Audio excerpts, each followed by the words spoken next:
Good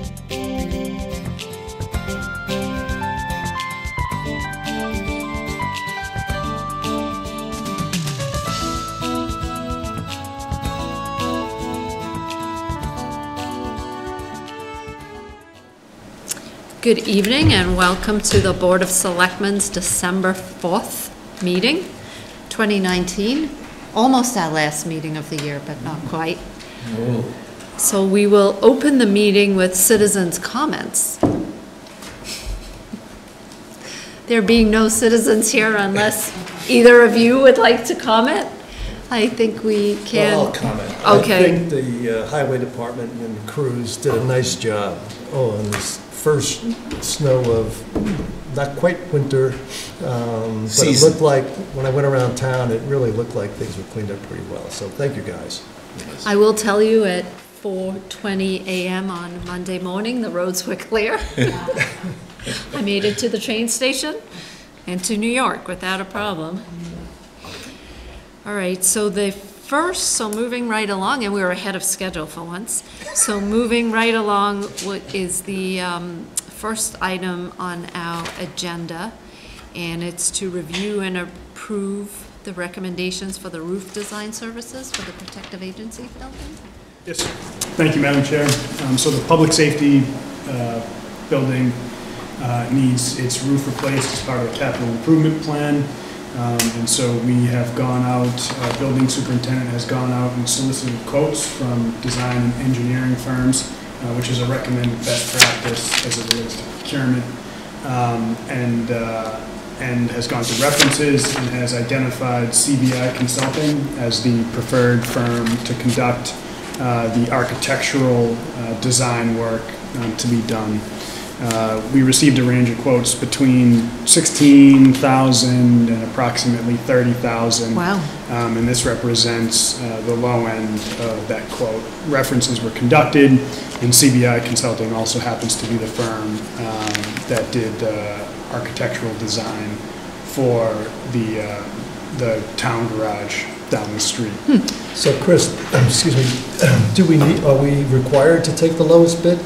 We are not required. So for design services with an estimated design of under $30,000, it's really up to the community, but we followed the best practice anyway, which is soliciting quotes from three firms and checking references to ensure, price competition, ensure you get the best deal for the community. And then did we get 3 bids?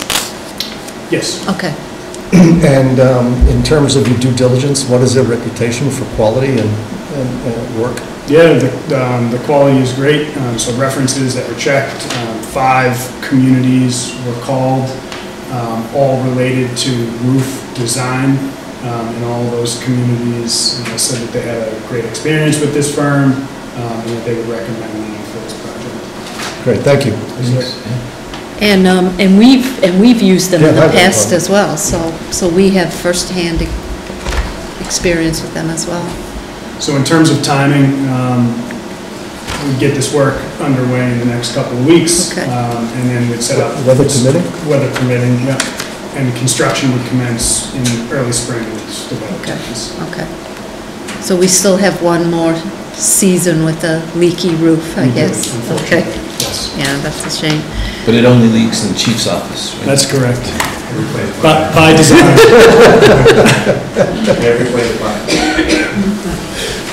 Mr. Jeffries, do you have any comments?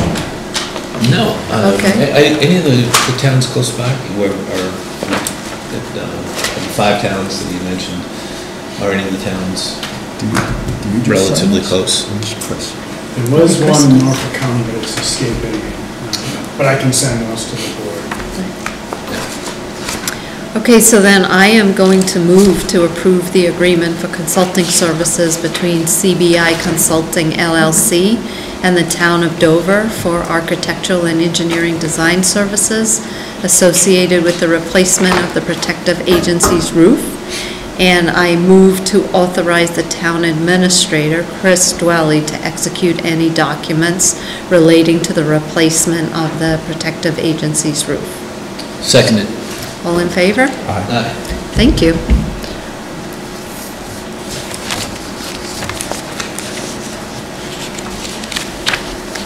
So the next item on our agenda, again, you have a busy night tonight, Mr. Dahl. The next item on the agenda is the financial policies recommendations.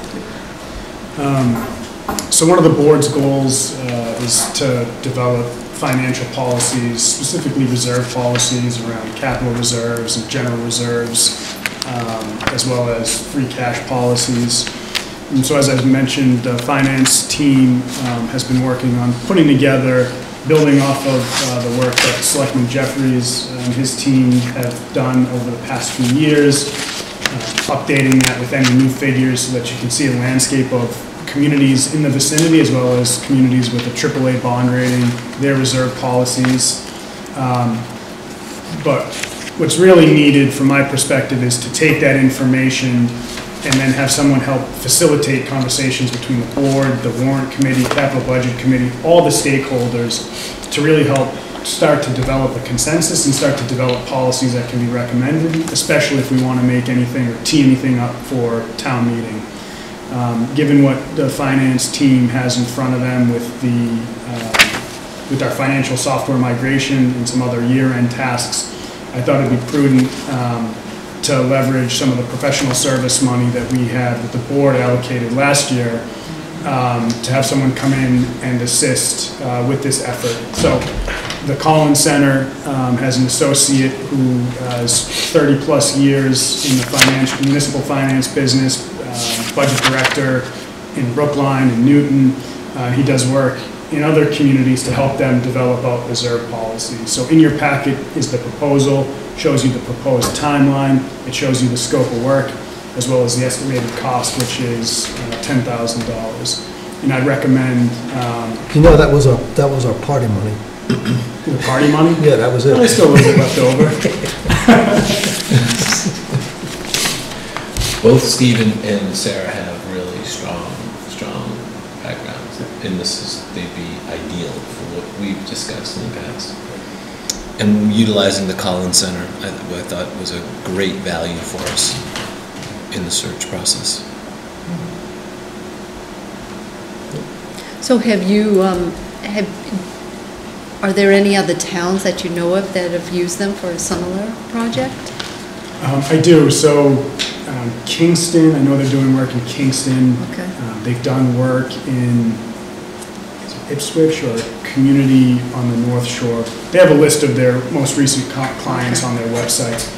But I had an opportunity to speak with Steve at a finance seminar a few weeks ago, and we chatted about this, and he mentioned that the communities that he's working in currently, he's currently in 2 or 3, 2 of which he's wrapping up. And so if we move forward, my understanding is he can get going sometime this month. So your vision is for them to piggyback off of the work that's already been done and then to help formulate a policy based upon municipal guidelines, best practices that then there would be a presentation or a report made to us? Correct. Okay. Yep. And what's nice about this work is that he really facilitates these conversations with the various stakeholders, right? Because there's a lot of play, right? And it affects all your finances. Debt policies, investment policies, right, reserve policies. Right. It's your underlying kind of financial operation, so to speak. And so it's nice to be able to have someone come in and facilitate those conversations. Yeah, I mean, he certainly has a really good background for that. Do you have any questions, No. Mr. Springer? Yeah, So I assume we're stakeholders as well, so he'll talk to us? Absolutely, Okay. yeah. So we'll get to talk to him as the process moves along. Do they look to the outside? I mean, both people are well experienced and versed in municipal financial practices. Do they look beyond the municipal world when they do this kind of work? I know they look to the GFOA, which is the Government Financial Officers Association, which I believe looks to the private sector, so to speak. But a lot of these municipal policies are unique to municipalities and how they function and how they operate. And so my sense is they have a diverse background and have a history of implementing effective, proven financial policies for communities. And it's a policy, not a process. Yeah, no, I know, it's, Right. yeah, it's all, So, also and a it's policy what, perspective. and it's what we were trying to do, and they will have the external benchmarks that we didn't have No, it's fine. available to us. When we established sort of the best practices and benchmarks, as you just alluded to, where we had that there was a gap between these are the things that we do, Dover does, and these are the things that other towns do. We continuously had that conversation from the implementation of the free cash group 2 years ago to each town meeting where we made presentations. So I think this would be a big help in establishing sort of an outside group to say, this is in fact how a municipality that wants to establish what Dover wants to establish should go about it. Well, they're gonna make a recommendation to us based upon the stakeholders, and then we make sure it works for us it as a sounds more like community. existing best practices. It's existing Right. best practices, what's out there in communities, and then tailored to the community's needs, wants, and desires. Yep. I think the hope it would be, if anything, it confirms some of the things that we've already known and established. We'll see. Hopefully. Well, I know, Dick Kobayashi was extremely resourceful for us when we began the town Search. administrator search. Search. And, he just had so much experience, not only in municipal government, but in government in general, that was very useful to us as we embarked upon it. So if there's no more discussion, I move to approve the Collins Center for Public Management proposal to Dover regarding the development of financial policies. So moved. Second. All in favor? Aye. Chris, I think this is going to be a really fun project. It'll be Like, great. I'm sort of, Truthfully, I would have loved. She's a CFO, so Yeah. I wouldn't see it that way. I love this stuff, and I would have loved to take the lead on it, but just, given everything in front of us, Really? it makes sense to. I think it's going to be, and it's a policy value. that we can refine over time. It's just putting course. something in place and then figuring Well, out how it works for us. You want the review, right? You always want Well, somebody to come in I from. want the external Right. benchmark so Right. that Right. nobody can say, well, You're there's doing some it this way ulterior because of- motive. yeah. And it's consistent with what we're doing Right. across the board, really. Right, so I like that. Great. All right, sounds like you're up. Right. Although it looks more like I'm it. gonna shift gears, or seats, I should say. Or do we want to, are you guys here for the community compact grants? No? They're here to support. To support- budget development, yeah. I love it, okay. That picture is really nice. It is really nice. Oh, yeah, my iPhone 6, it's still operational and can still supplicate decent. Okay, just an decent- FYI, your pictures come out much better than mine on my iPhone 6, so. That was 2 days ago? It was yesterday. Yesterday. Afternoon, yeah. I looked out and the sun started peeking out. It's, it's so beautiful looking over. Right. the Oh, yeah, horizon. later in the afternoon yesterday. Yeah. Yeah. So I'd like to do something a little different than what's been done here in the past. And speaking with Mona and speaking with the finance team and some other folks here, I realized that as the town started the budget process, that the board would receive the proposed operating budgets for the Board of Selectmen and town departments. Only. They talk about some of the changes and then they vote on those budgets that night in December. And so I'd like to change that. And what I'd like to do is what I have for you this evening is a presentation of the entire operating budget, both the Board of Selectmen departments as well as estimates for the non-Board of Selectmen departments, so that you can see the whole picture of what we're looking at in terms of a cost increase for next year. Coupled with that, I'd like to provide you with revenue estimates which have been completed, so that you can see what we're proposing and what we're looking to do is actually affordable. You don't, when you go and buy a car, right, or when you're thinking about buying a car, I think most people don't go and just say, I'll just go and get whatever I want. You have a general sense on what you can afford, right? And so I think it's important that we showcase, even in this early stage of budget development, preliminarily where we're at in terms of revenue, so that you can see the big picture. The third piece is unless the board so desires, I don't think there's necessarily a need for votes to be taken.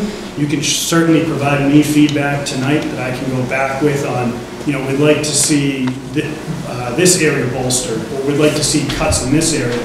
But you don't necessarily need to take votes on the budget at this point, given that we're so early in the budget development stage.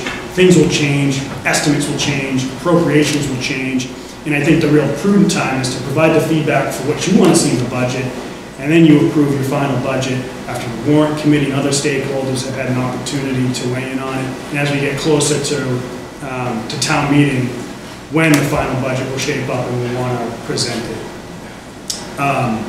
So with that, I'll jump right in with an initial slide on just a very quick highlight on our process this year. And I want to thank the department heads that are with us tonight, as well as all the departments, department heads and staff who did a really fantastic job of working with me on my first budget here in the community.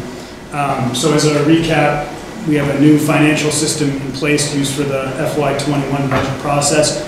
I know that's just one line, but I will tell you that is a monumental task to transition your financial software along with new staff in place, and to get that in place for us to be able to enter budgets in for FY21. So I want to thank the finance team for being able to get that done. And the feedback that I receive from folks is that this process and this system is easier than the older, antiquated, outdated, unsupported system that had been used in years past. So that's a promising. And that system was an update from the first time I ever saw the budget in town. So that system was just like, wow, we have a system where we can put the entire budget, because before that, the warrant committee used to do it on spreadsheets. Yeah. No thanks. Right. They got pretty good at it. Following the warrant committee's guidance and speaking to the warrant committee, we made sure that we took an in-depth look at every single budget line item. It wasn't just hey, we've typically budgeted this in expenses, let's try to match this expenses. We actually went one by one through each line item, and I had conversations with department heads. They were probably upset with me about it, but it was both an educational opportunity for me to understand and get a better sense of the organization and the operation, but it allowed us to actually tweak line items and actually make reductions where we're able to make reductions, which is an important exercise, right? It's what you want to do. You'll always have a little bit of cushion, which is good budgeting practice in some lines. But if you see a 5-year history, right, that you're only spending 50% of, well, then it begs the question, do we really need 100% of that, or can we actually ratchet that down to help either reduce the overall budget or apply that to a goal or something proactive that we can provide as a new service to residents? So is it safe to say that this budget may be the first time we've actually presenting initially more of a trend-based budget than? That was my intent this year. I can't speak to years past, but that was the intent this year. Right, that's, yeah. So Chris, is there any, one of the things that's bothered me about this is I'm never sure if there is incentive for cost management. The guideline from Warren has traditionally been level service. Yes, sir. And level service simply means that as we pay more for the same level of service through time because of salary increase, et cetera, et cetera. Yeah. So have you come across any incentives for cost management within the town? Yeah. I think the incentives, and we'll get to that, and that'll be a big thing as we highlight the changes. What I like to do is when I submit an initial budget, given that it's such an early stage, I like to ask all the departments, what is your wish list, right? What is it that you hope to accomplish over the next year and over the next coming years that will provide additional services to the town? And they give me that list, right? Everyone has an ideal world, here's what I'd like to do. And then the follow-up conversation to that is, well, how can we help pay for that within your existing budget? And that helps, incentivize in some way folks to look at other areas that they may not necessarily need to they may find opportunity to help ratchet down expenses. The other area that we looked at, was consolidating expense lines. So for example, in the Selectmen's budget and the copying and postage budget, which we need to consolidate next year into one. But there are, 4 or 5 lines for essentially copying and postage, and 2 of those lines, aren't being necessarily spent. Consolidate them and cut it and estimate what you need for the year moving forward. So, that's another incentive. But the other is just, individual management's desire to rein in costs. And I can, speaking from experience, I am very impressed with the team here in really recognizing truly what it is they need and not asking for what they don't need. And that's certainly appreciated as I have these conversations with folks as we present this budget. I mentioned the multiple meetings I had with department heads, and then I also mentioned that we developed preliminary revenue projections to ensure affordability. I do want to emphasize as we talk about this that, again, I don't receive non-Board of Selectmen department budgets, so I have to estimate. I estimated 2.5%. Based on last year? I estimated last year, but I also did a flat 2.5%. I also estimated the non-Board of Selectmen capital requests. I don't have all the capital requests, just from the Board of Selectmen departments.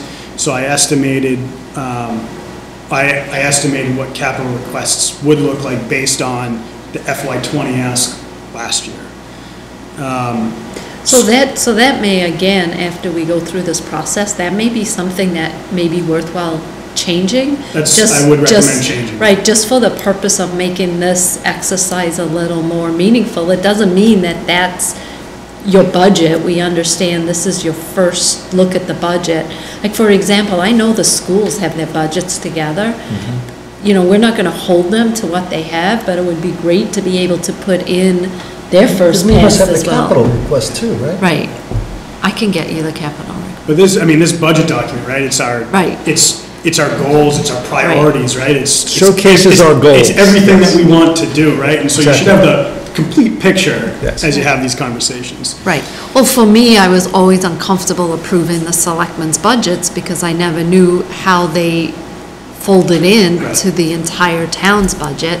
And how do you know what people really need? I mean, it always worked out, but the issue, it would have, so I did exactly what you did. I had my own little spreadsheet, so I don't have to do it this year.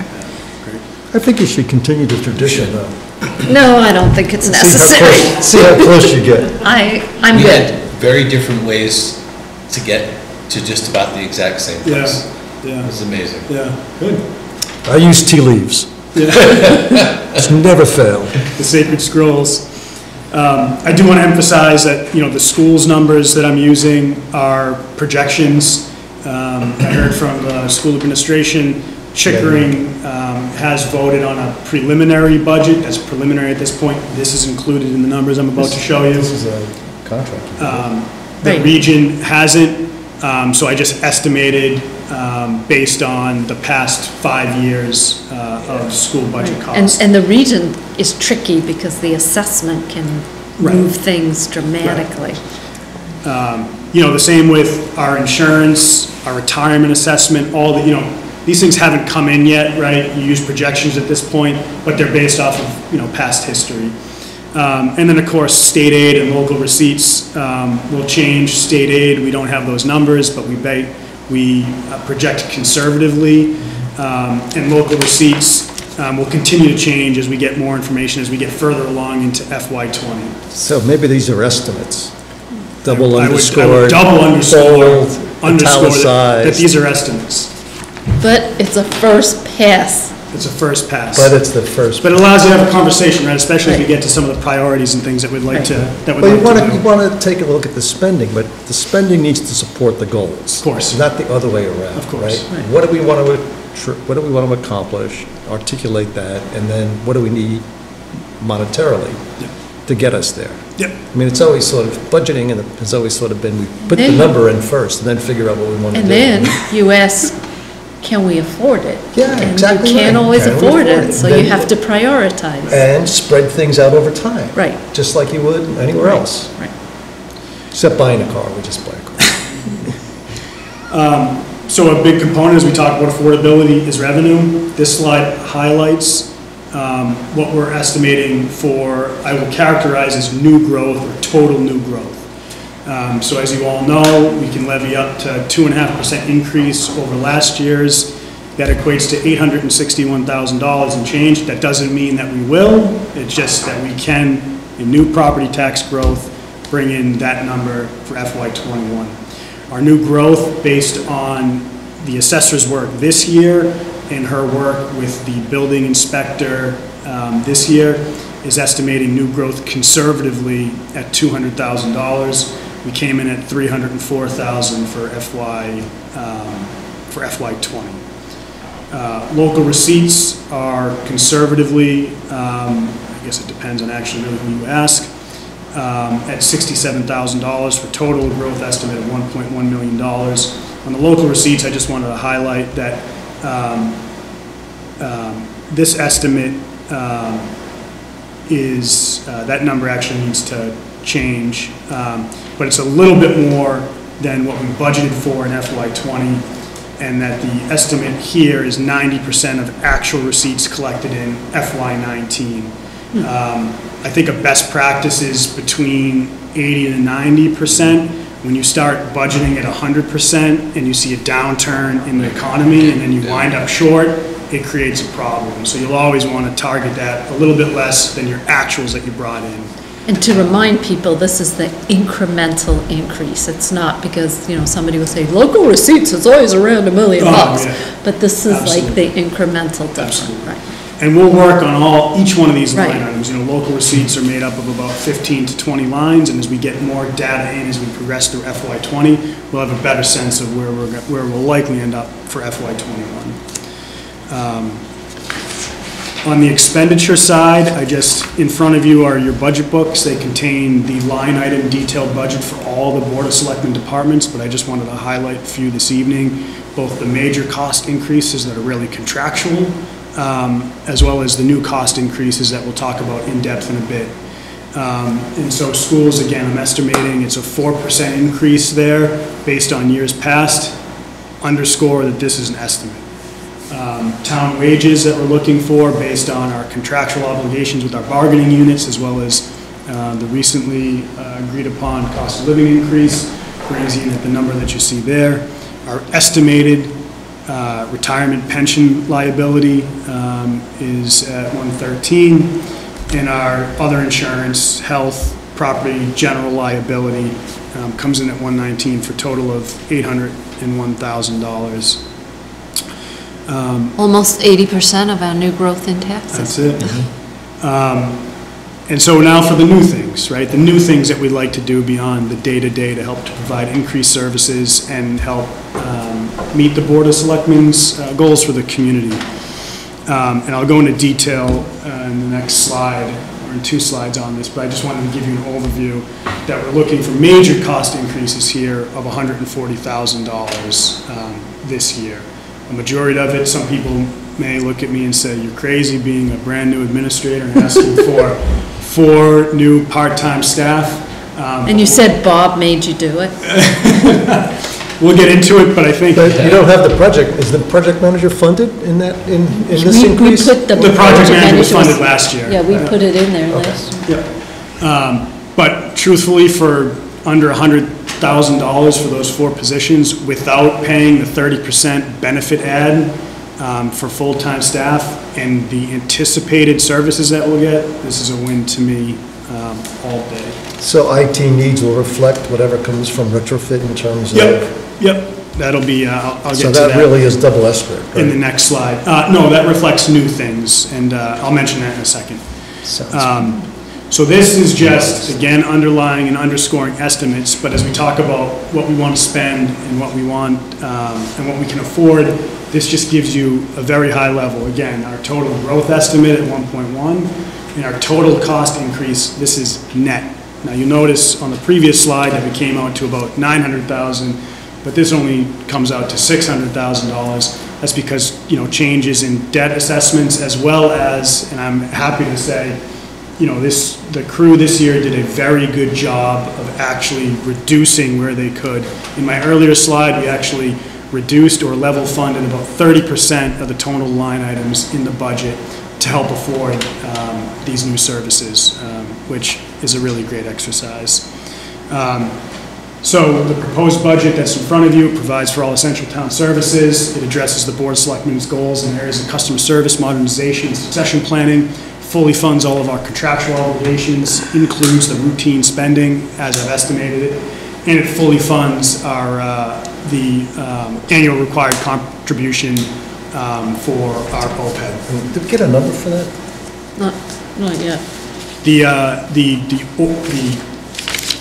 It's an extra $230,000 Per year? to fully fund it. And that doesn't include, But that doesn't represent the region, that's the just town supplement and region Chickering. OPEB. It does not represent the regions, no. They bake that into their assessment, or they should. So our liability that we identified, is that covered in here? Our Our OPEB OPEB liability, for the region?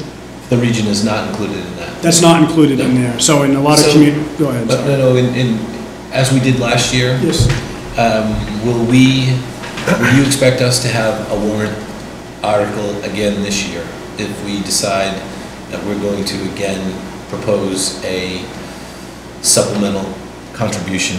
Well, we had said that we did not want it to be subjective, that we would have an actuary pull together a Right, report right. for us, and then we would add it to the budget and see if we could continue to afford it. Do we need a warrant separate? No, article? because it would just be an operating budget. Who was it? The treasurer was going to do that, yes? so the Yeah. treasurer's working to Right, get with an that actuary, updated right. That's not- actuary That report. number is not here. Not yet. That's not there, but, Okay. I would also say, I don't know how it's been done in years past, but I look to the regional school district to present to the board, what's your plan for funding your Right, so employees' it's, OPEB? so it's been a little bit of an issue, and the town of Dover decided that that would be something that we could utilize some of the excess free cash to begin to fund on our books, not on their books. On our vote, right. But also subsequent to us making the decision, the region has also put in place a program to fund the OPEB. So we want to, we want to make sure that we take into consideration, because we're paying for that too. Right. Right, so So we want to take. At the end of the day, you're paying for it, right? Right. So, So we want to, it's, again, understood. But- So for me, it was just, I want to be clear Yeah. about that. Just so you know, when I say fully fund the ARC, again, it's just for the town employees, which Yeah. includes Chickering. From a strategic standpoint, we had several warrant articles that we determined would be part of our financial goals, financial objectives, Yeah. financial best practices, strategically to pay down that liability, because from a practical standpoint, that free cash number wasn't exactly accurate if you compare it to, as we described earlier, the way other towns budget with set-asides, specific set-asides for OPEB and for unfunded liabilities. So we began that process last year, and we had. so again, this will be one of the takeaways from this. Yeah. Right. Yeah, absolutely. And so where you end up, again, all these are estimates, but coming in with excess levy capacity at $500,000 is a good place, right? You never know, things can change, but if that was, $10 or zero, I'd be a little bit more concerned. Well, we would be prioritizing. Then we'd have to really prioritize. And so this slide, and this is the second to last slide, is just where I really wanted to emphasize, the added services, the things that we've included in this year's budget that are different, that we believe will provide added services to the community and reflect the Board of Selectmen's goals. And the first is around, IT improvements. So reflected in that number that you saw is the new financial system and the cost to replace that. It should be noted that we do have to carry a cost for another year for our old system as we close out FY19. That helps us make sure that everything is reconciled and everything is closed out appropriately. This also includes an estimate for a new website based on conversations that we've been having with the TAB. If things progress, we imagine that we'll have a website in place for FY21, and we want to be able to pay for that. You said January 15th, right? Is that what it is? I thought so. I thought I heard that at some point. Cybersecurity, we've talked about this. This is a big liability, and so we've entered into a contract to provide for cybersecurity protection, and it's obviously something that we want to make sure that we continue to have moving forward. We've got vulnerable data. We want to make sure our systems are up and running. People can use their computers and get their work done every day. And then contracted IT services, which is what we talked about, part of the board's comprehensive goals, which will provide some overlapping support for our IT staff, as well as kind of institutional knowledge and big picture strategic planning support to help implement a lot of the board's goals as well as the TAB's goals. On the part-time staff, for accounting, what we're proposing this year is to hire a part-time staffer who would be really a financial assistant that would rotate through the accounting office, the treasurer collector's office, and the assessor's office. And what they would do is they would help with the day-to-day operations. They would help ensure that those offices are always staffed. Many times here, just given the size of the community and given the size of our structure, if one person is out on a sick day, the office and the operation is shut down. This helps ensure that, if people are out in treasurer collector or accounting, that we have someone there to be able to take care of the day-to-day, but also answer questions for customer service. This also helps with succession planning. It brings people out of their traditional quote-unquote silos of their general principles in accounting or treasurer collector or assessing, and gives someone that breadth of experience where we can utilize that individual if there are gaps in service or if people leave the organization. It helps consistency, and it also provides an opportunity for people to move up through the organization and really develop good staff. So that's the new cost of $20,000. The inspections part-time staff, and I'm glad the chief was here. So this increases the existing part-time staff that we have downstairs presently. So the same thing, Walter is incredibly busy down there, and half the time he's out in the field and the door is closed downstairs and people come in, they're looking for a building permit or to have a question answered, and no one's down there. So this will help ensure that we have full coverage every day downstairs to help get the day-to-day work done as well as answer any questions. This is really nice because we're just elevating the part-time position who's already down there into a full-time position thanks to Chief McGowan. So she currently splits her time between inspections and the police department. She'll move over to inspections. Highway part-time staff. But does that leave a void? We'll get to okay. that. See that bottom dot point there? Okay, all right. For highway, very much the same thing. We have part-time staff down there, both on a day-to-day workload as well as customer service. Your highway crew, they're out in the field, they're doing work, they're not always available to be there if someone comes in. This ensures that we have full-time coverage down in that building. This is at the desk. It's at the desk. And it also helps us plan for, proposed and discussed reorganizations of a full DPW. As you start to move more people over to DPWs, you start to build out that hierarchy in that organization. It's critically important that you have full-time support staff there for really just not only the customer service, but accounts payable, time and attendance, personnel, procurement. It's a good thing to have. Moving on to COA. And actually, maybe what I'll do is I'll invite Janet to come up if you'd like to come and speak to this.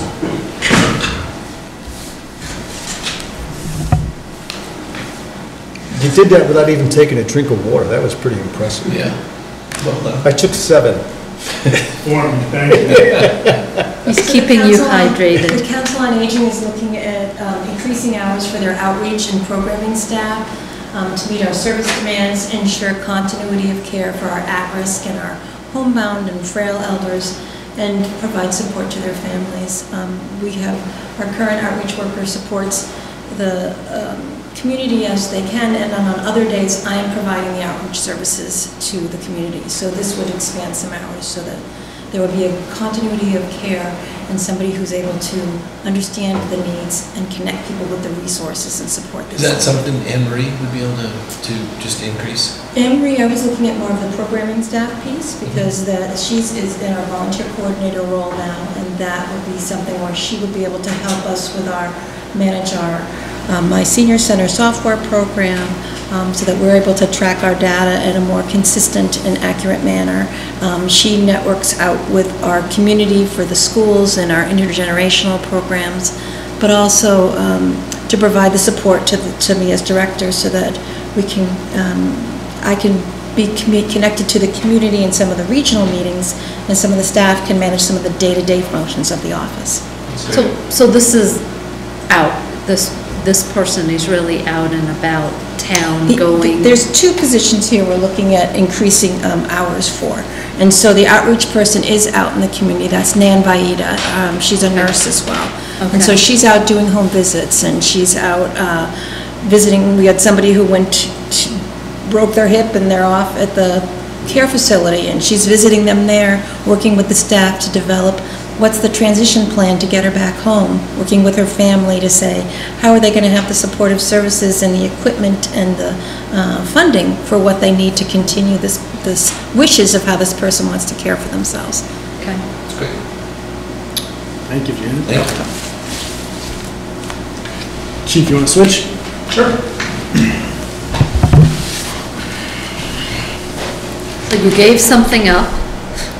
Now they ask. No, actually, this is going to be a net zero change to my budget. Actually, when Chris talked to me initially about Walter's needs and what the options would be for that, we talked about having my part-time assistant move over to Walter's office, which should just be full-time, right, instead of running back and forth between the 2 buildings. And I looked at it and I said, if I created a lieutenant's position, so instead of 4 sergeants, I'd have 3 sergeants and a lieutenant, would give me an extra layer of management, continuity of operations, succession planning, and I would have that lieutenant absorb the secretarial or assistant duties, detailed budgeting, detailed billing, payroll, that type of stuff, all rolled into that lieutenant's position. So it gives me someone with the ability to take on more responsibility with little or no cost to my bottom line change on the budget. And it works out that it helps Walter as well. Great. And it fills all your needs? Yeah, it'll require maybe some juggling and scheduling, but okay, we're working with what we have now and minor tweaks to the schedule, and I think it would be a good thing. Can I make just one comment and ask you to take something under consideration? No, I'm denied. Denied. If this has anything to do with the car for you, denied. What if it's a car for Bob? Well, he's got 4. He doesn't need any more. So would it be out of the question if we took the 2 cars, which I love on the weekends, that are being moved around, and if we gave one to Bob and one to Robin? They could drive them around? I don't want a car. I'm good. Next slide. Next slide. Never mind, we'll table my suggestions. That's not a another Chief, time. you're good with this, right? You're comfortable with this? We can make it work, absolutely. Yep, I think big picture, town-wide, I think it's Well, I my thing. think it gives you another layer, right? Yeah. It does. Of management. It does. It allows me, right now, my executive assistant, if you will, is doing all the paperwork. Now I'll have an executive assistant who can also help me with patrol function, with developing the policies and procedures and refreshing the ones that we have since forever ago. And it'll give me more opportunity to modernize some of the existing paperwork. And currently, you rotate the officer in charge when you're not here. Correct. And this person would be. And that duty would fall on him as well. Great. Sort of like an XO, huh? Yeah, exactly. That's exactly it. Yeah. I think it makes a lot of sense. I looked around and most departments our size have it. And some will call it a captain or a deputy chief or a lieutenant or XO or what have you. But it just makes sense. And you know, long range, when there's a change, someone is going to be there who knows how to run things while we're looking for new people. A change? Going someplace? A change? No. When he's fishing in South Carolina. Exactly. But it's I think it's the way to go. Okay. Makes a lot of sense. Okay. Thanks. So Chris, like an accounting part-time person, is that a hard position to find? Or do you think, or no? We'll see. So, you know, I've seen, I think, you know, a financial assistant coming in that's, who's got a little bit of financial background, isn't a senior position, more entry level, that wants to get their foot in the door and help just support the initial day-to-day and then start to learn and develop those skills, I think is a really, it's a really good job for someone out there. So would it be like a recent college graduate? Could be a recent college grad, yep. You know, an MBA, individual profession. Somebody coming back into the workforce. Someone coming back into the workforce. You know, another thing is, you guys mentioned it, there are studies and statistics show that there is a massive wave of retirement of municipal financial professionals in the field, and there are not enough qualified candidates to backfill those. And your financial team is your most Critical in a sense. your financial team is critically important to the day-to-day operations of running the organization and the operation, running a community. And so this helps kind of develop people and bring them up, you know, if and when we do have retirements or we need to slot people in. I love the idea of this person being a floater. Yeah. Because it A lot of institutional knowledge. It brings all the silos together as well, because we have, you know, just the way we're set up contributes to the silos. So this, so I think this is nice, having that kind of continuity. And just, you know, one of the things I'm really proud of, I just want to emphasize it. And so, you know, a total cost increase of 141, and, you know, you can actually subtract out the inspections costs, because, you know, that increase is covered by his building permits, which he brings in $300,000 worth, which go into the general fund. So, you know, I think being able to provide this level of service and infrastructure and continuity and support to the organization for a little over $100,000, I think is a really great thing. Right, I know, and having the highway department open, you know, 4 days, 4.5.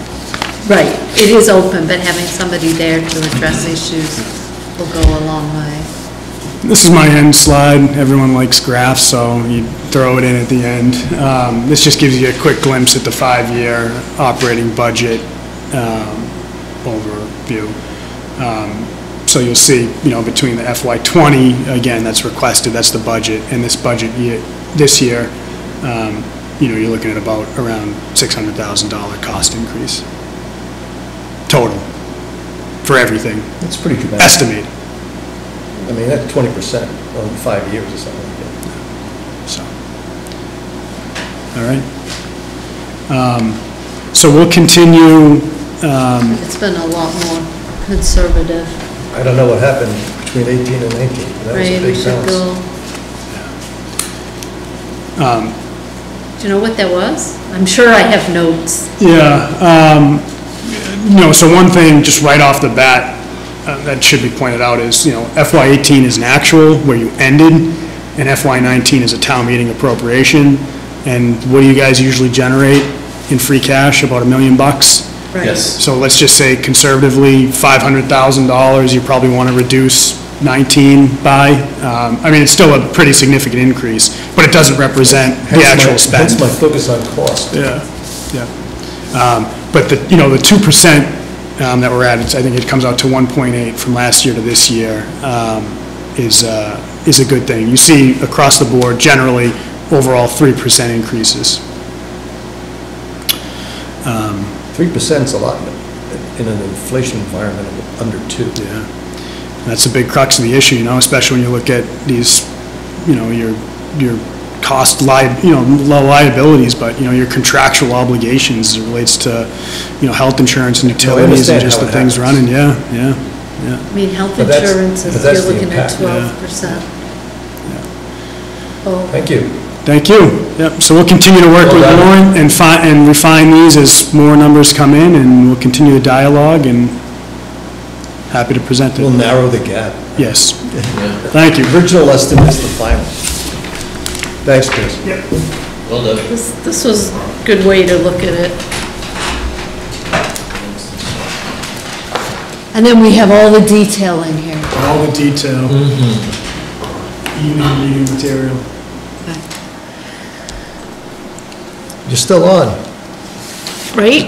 This is easy. So the next item of business, and hopefully I didn't miss things up because I was so engaged in the budget presentation. So it's to approve the community compact grants. Yes. Yes, thank you, Madam Chair. So, pleased to announce that the town has been awarded 2 grants from the Commonwealth. They're called Community Compact Grants. They follow defined best practices. So we received funding in the amount of $20,000 to help support the development of the wage and classification plan that we talked Wow. about that was of interest to the board. General estimates look to be about that, so it'd be nice if it comes at no cost, which is good. Right. And then the other item that we received in grant form is $15,000 to help go toward the building facility needs assessment, which we can only... Buildings, Chris. Every building Full-time. except for Carroll. And we hope to have that wrapped up and a recommendation to the board when we meet next, Before year end? before year end. So that next That's- meeting, which is the 19th. I believe it's the 19th. Right. Who's What? part of that? That effort? Yeah. So our building superintendent is leading the effort, and we are wrapping up, very much like we did for the roof repair over at the public safety building. We're wrapping up quotes from the vendors who do this work. Okay. It's always nice Excellent. to get help. Yeah. I think, I would like to say, I think this is the first time we've actually ever gotten these community compact grants, so. The money's out there, all you gotta do is ask for it. We've been saying, Right. someone's been saying that louder than others, but we've been saying that for, Because I know both of your departments have gotten Received. significant grants that have really helped provide additional services. Well, no, we've done Right. reasonably well the last Right. couple of years, I think. Right. All right, so so Madam I'm, Chair, I would be happy to move to authorize the town administrator, Christopher Dwelly, to accept the 2 grants from Massachusetts Executive Office for Administration and Finance. Second. all in Well, so favor? moved. Whichever I'm supposed to do. I never know, I just Yeah, swing whatever. it, I just swing it. Mona's here to keep us honest. Well, Chris, do you need a sip of water, because you're up again?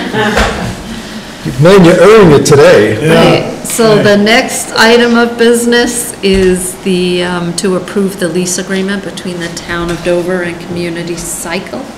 So this one I can actually really, defer back to the board, but as was discussed in executive session when we last met, we've come to terms with tenants, with the Community Cycle, who are tenants over at the Carroll Community Center. This is just the final lease that represents those discussions and negotiations as voted on by the board when we last met. So I have a technical question. Yes, sir. Is it a lease or a license? And are they tenants or licensees in the documentation? Let's take a look. They're licensees, they're Yes. licenses.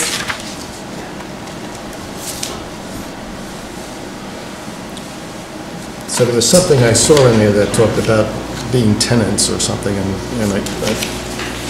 so should it say lease or should it say license? It should say license, the only place that says lease is over here. Okay. The actual agreement says a license. I mean, they've always been licenses. So it's a license, yeah. These are The actual agreement is a license agreement.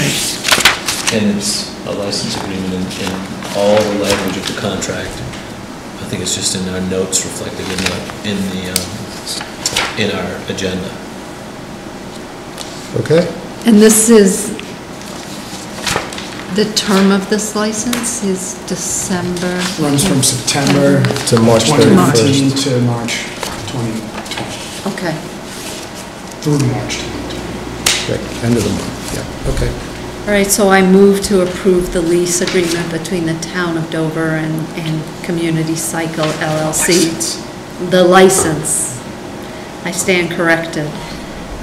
You said Effective September 1st, 2019 through March 31st, 2020. So moved. All in favor? Aye. All right.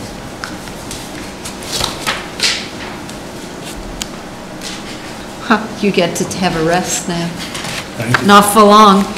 It's the Board of Selectmen's updates. So, I don't have any updates On rail today. trail. The second, first one, go. You can go. So Carol, Owner's Project Manager, Selection Committee. Chris?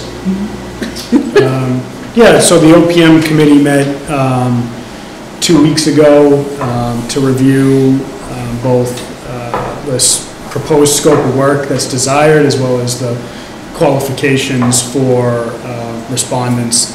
So there's a draft in place and the committee will be meeting in the next 2 weeks to finalize that.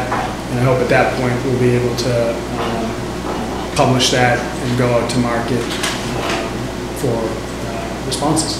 It's ought to be early in January. Yes. Okay. And on the building committee, we have received, I think, 5 responses to our request, or whatever it is, announcement about looking for members. So we'll probably use December to go through member selection and hopefully have recommendations to the board in January.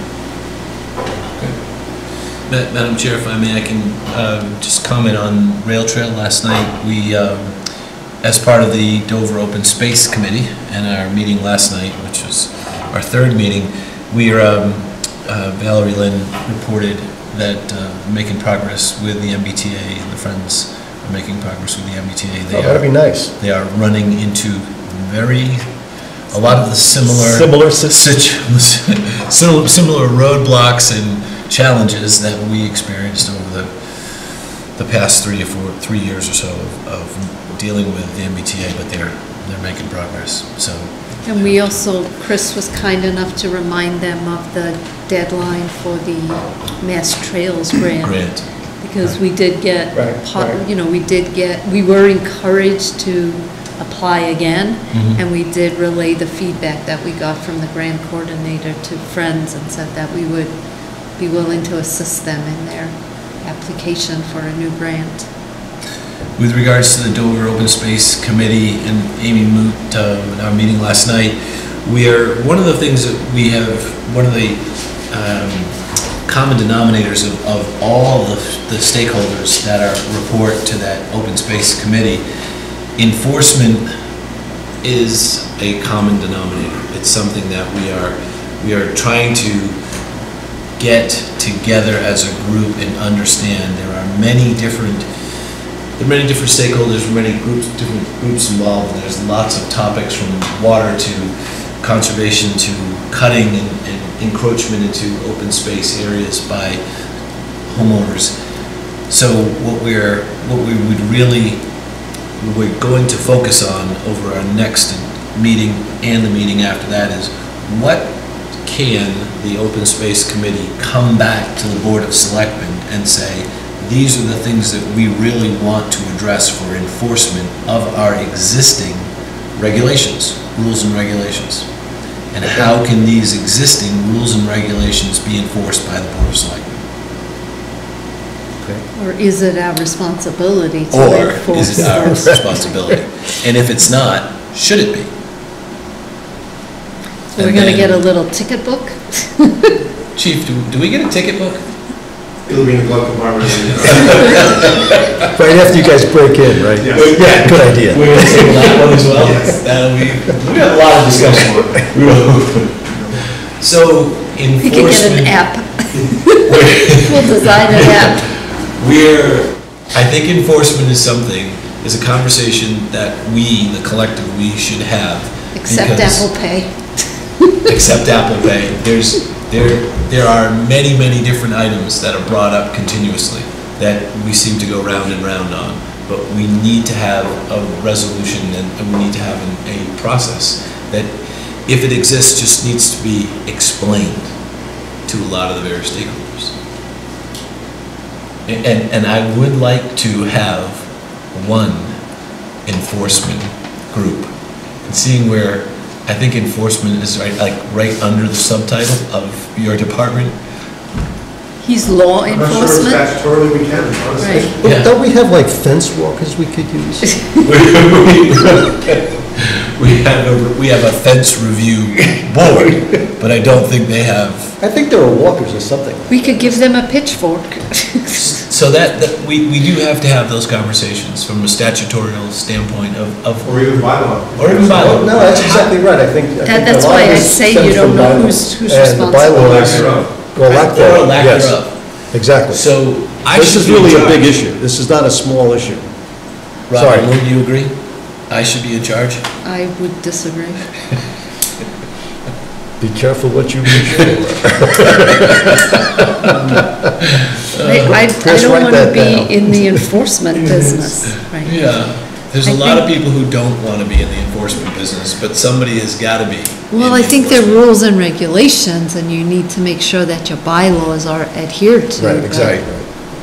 Or that the bylaws are clear, or that they're not ambiguous. I mean, there's an awful lot that goes into it. You know, a lot of this does fall to the, regulatory agencies downstairs, and Right. perhaps what not a wonderful first assignment for our new full-time staff down there Right. than to assess, Yeah. help assess with this issue that you brought up this evening. I think Speaking of, whatever happened with doggy dates? it has resolved. How did it get resolved? It has been resolved. Can you share that information? I don't know if I have the technical resolution. Perhaps I could find that out for you. Yeah, that'd be great. An email. It was just sort of, that was a hot button item. Yeah, that has been resolved to the satisfaction of all parties. Oh, that's terrific. That, even more How's that? important. Well done. That's perfect.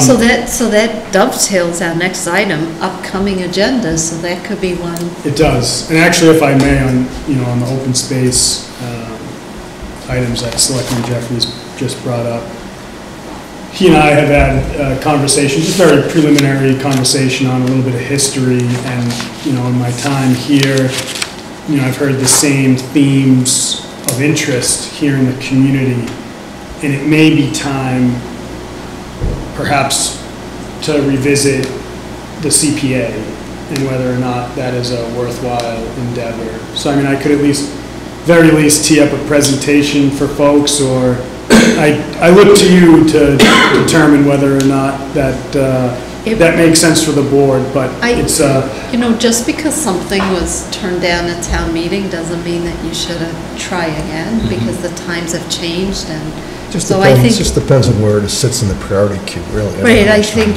if there is time, it's probably a good idea. Again, it's a place where there's funds available to do some of the things that are important to us as a town. I don't recall what the, I remember there being some heated debate at town meeting over that, and I don't recall why it got turned down. I could probably go back and look through. Do you remember when? It was probably the early 2000s. Oh, so it's been a while. Right, so it's been a while. It's when it first came, when it first came out.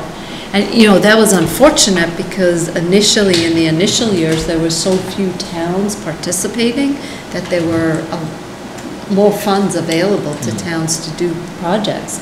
But Newton, for example, has used it, to preserve some farms that they have there that are now community farms.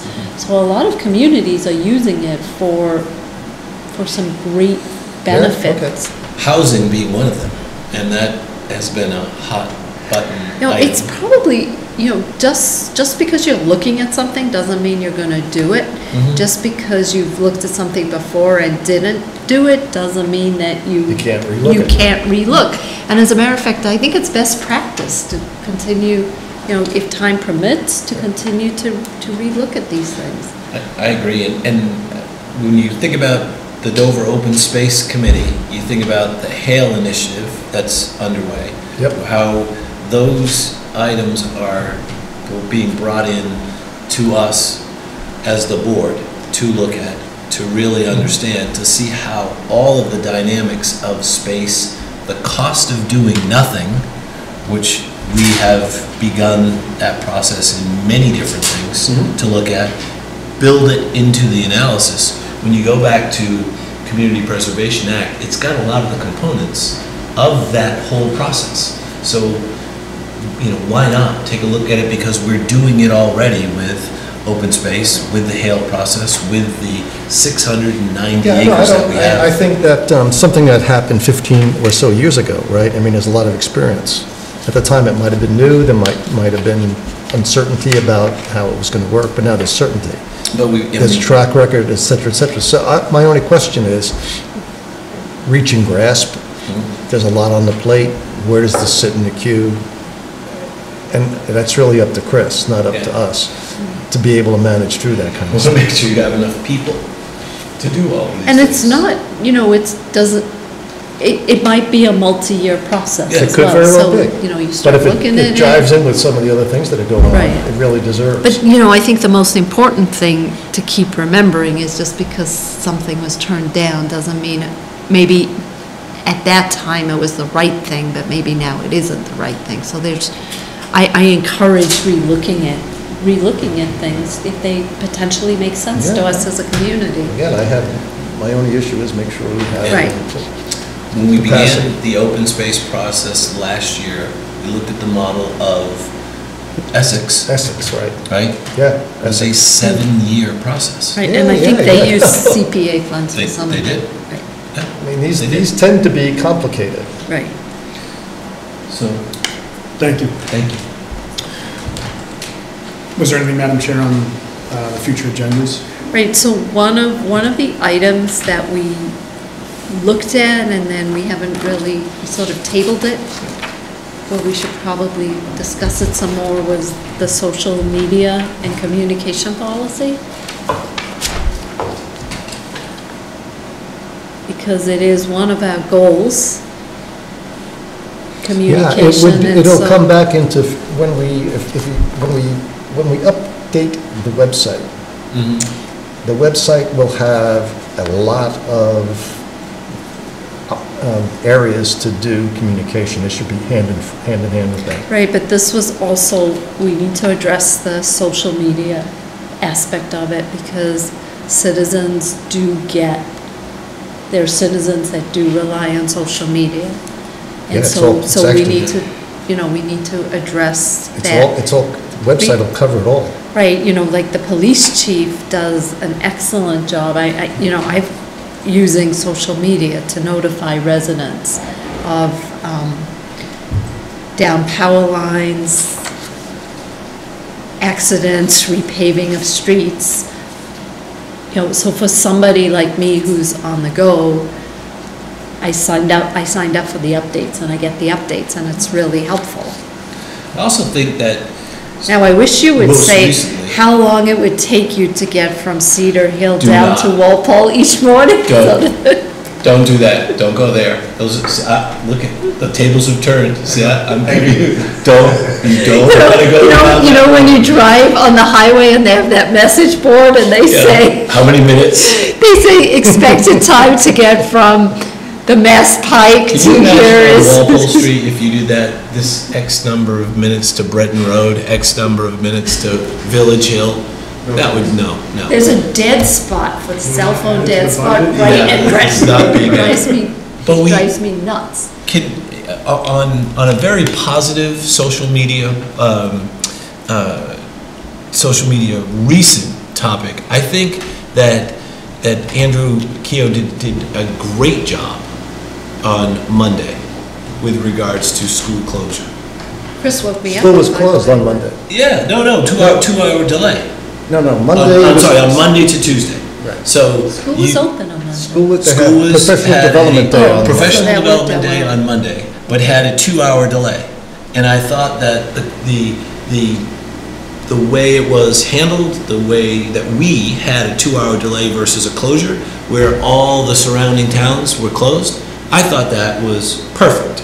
It's just extremely well handled. I don't know, I'm assuming you have a lot of interaction with him, with his team, and maybe it's Ms. McCoy or... He's on the phone 4:30 to myself, to Craig, to the Sherburne chief, just trying to get an idea of what the roads are like, what the conditions are, what the expected forecast is, and he takes all that into consideration before he makes his decision. I could have been a data point on Monday morning, because I was out at 4:30, but there was no school. You should let that go. As I say, the data points, there should be a lot of... But in terms of the impact, in terms of how it's utilized, having one source to come from, I think is critically important.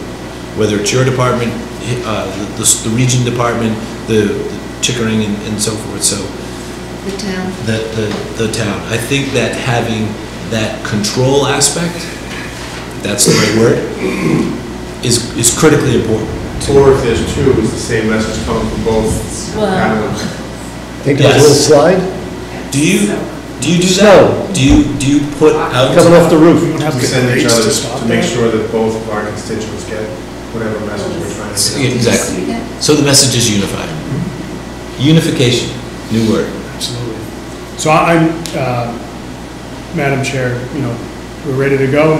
The council set up and ready to go. Policies established. I just, when we last spoke, the board said that, let's put a pause, so I look to you.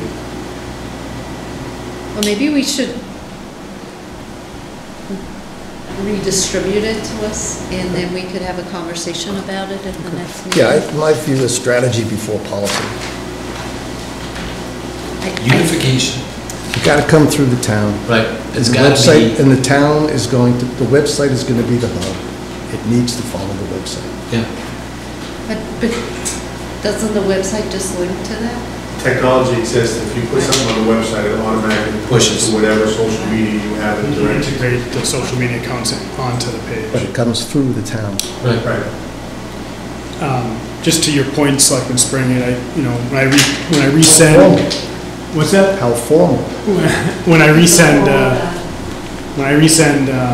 the draft policy, I think a lot of the coordination, so to speak, of communication coming from a central office is included in that social media policy. So it could very well, you take those facets and you expand those into a broader communication policy as we roll out a website. If there's anything else that we roll out, like a new, automated 911 system or something like that. So certainly pieces we can build on for. So can you do the reverse thing? Like, could your alerts show up on the town website? Yes. Okay. For example, on Nextdoor, if I use Nextdoor, it will automatically populate onto social media. I cannot go, right now, I don't have it set up to go Twitter to Nextdoor or my Facebook. I don't have a Twitter account.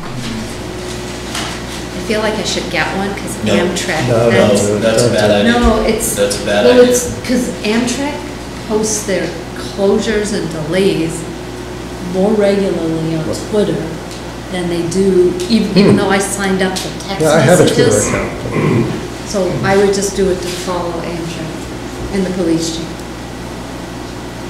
Okay. Right. Back to Chris. Oh, the town administrator update. Do you have anything more to update? He does. I do, yeah, just a few very quick things, thank you. So I'll be meeting with the personnel board tomorrow. That'll allow us to finalize the municipal project manager. When is that? Position description, tomorrow night at 4 o'clock, 4:30. You have a busy night because then you're coming to capital budgets. Yes. 7:30. In addition to finalizing that position description, we'll have the classification and compensation RFP finalized. So that's great. Now we have the funding available for it. Then we go out and shop for vendors. And we'll also have the personnel rules and regulations update work that we've been planning on, that scope of work finalized. So once the personnel board kind of gives their blessing, I can go out to market, solicit vendors for that work and start it. And that just as a reminder, that's just the outsourcing of updating all the policies to ensure that we're compliant. All the HR policies. That's correct. Okay. That's correct. On the assistant town administrator recruitment, so the interview committee, 3 of the members, which are here this evening, met today and recommended, unanimously I should say, recommended a candidate. We're just working through the logistics now, and I hope to have information to the board tomorrow on that for you. We need to provide you with a date. We have a lot of dates. I thought we. John only responded to the dates I could not make, so I made a small mistake, and then I immediately realized I made a small mistake, and reminded me. In your defense, John, I read that note more than once to make sure I understood it because of the way it was, so. Thank you. But I did respond immediately. So I think we have dates. Haven't seen the date.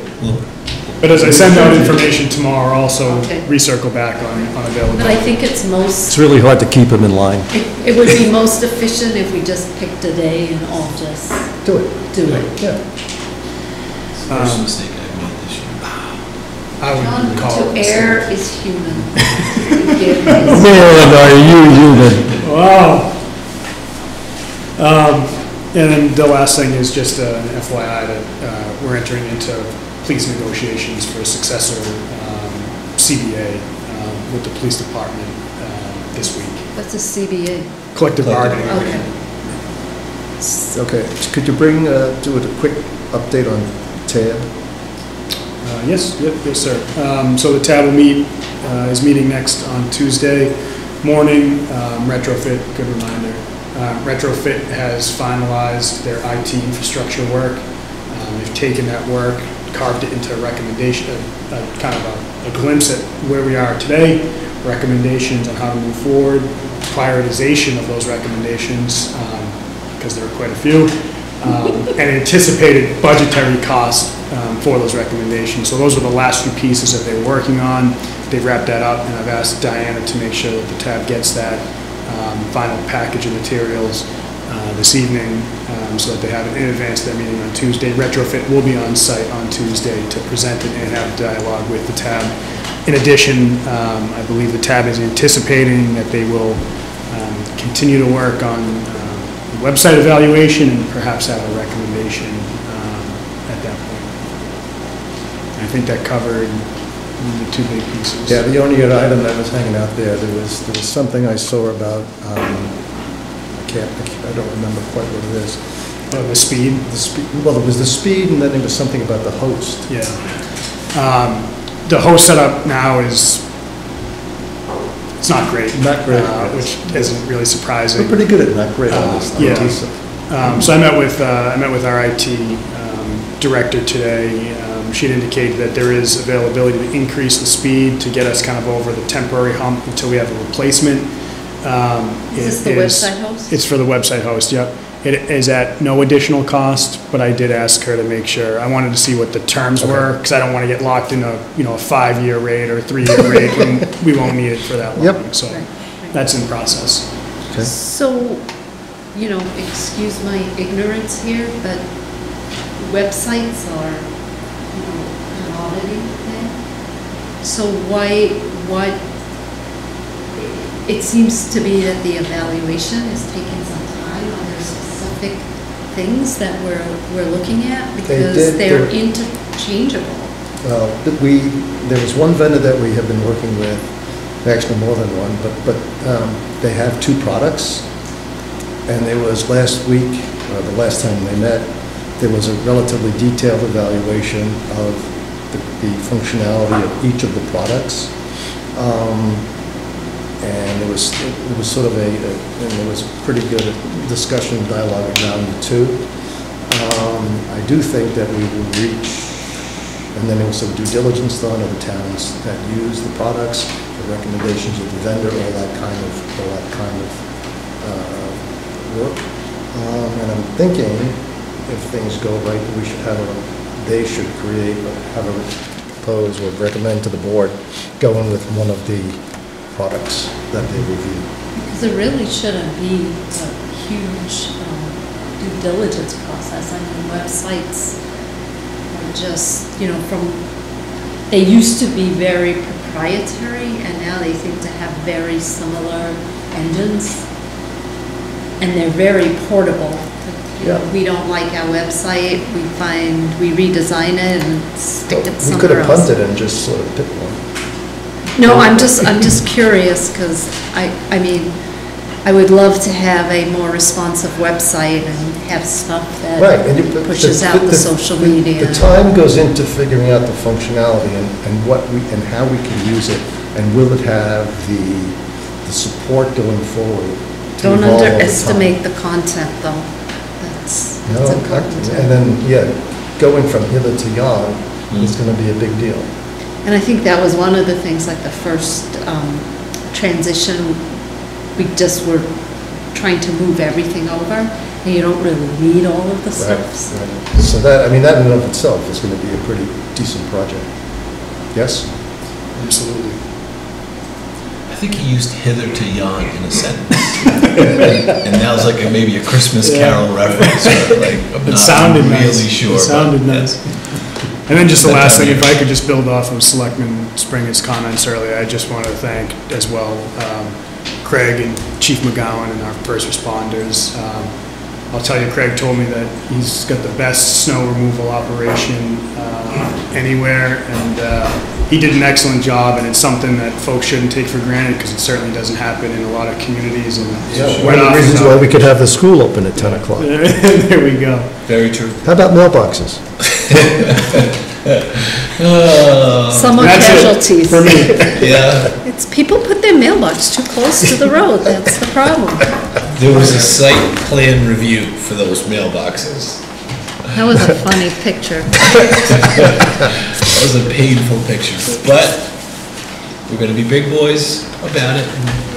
Come on, John, let's go. C1. All right, so now we got behind schedule. So now I would like to just approve the special licenses for December 7th, 2019, and December 21st, 2019. So we'll have to give a special shout out to the hay baling tree light at the trustees on Saturday. With 2 events at Hale. You want a second? Second. All in favor? Aye. Aye. All right, and just remind everybody, the next scheduled meeting is December the 19th, and I am going to make a motion to adjourn this meeting. Do I So have a moved. second? Second. All in favor? Aye. Aye. Thank you all, and have a good night. It's only 10 minutes.